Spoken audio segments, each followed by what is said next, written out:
What do you think the likelihood is that the team is thinking, this guy's not our future?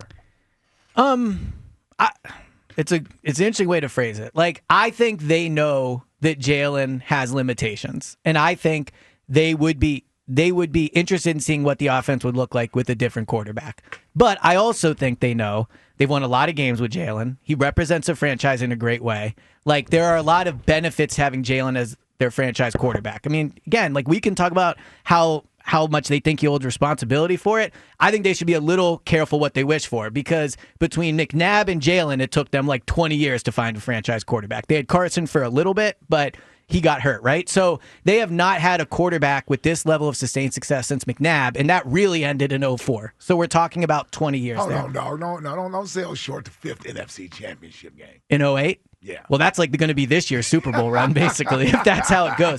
But to your point, 09. No, it was 08. It was 09, but it was 08 season. There we go. Our favorite debate. Yeah.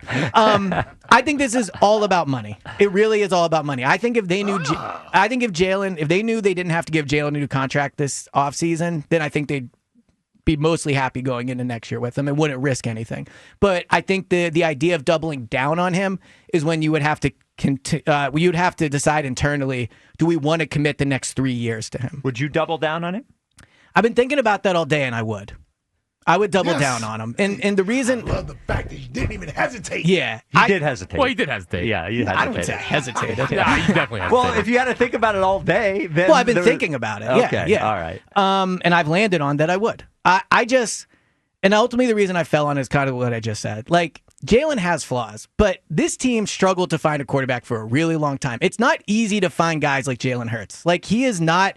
He has limitations, but what he is ultimately, like, this is what made me realize it with Tanner. I think if Tanner went in, there's a chance the passing game is better, right? But what's likely? Well, I don't think it's likely.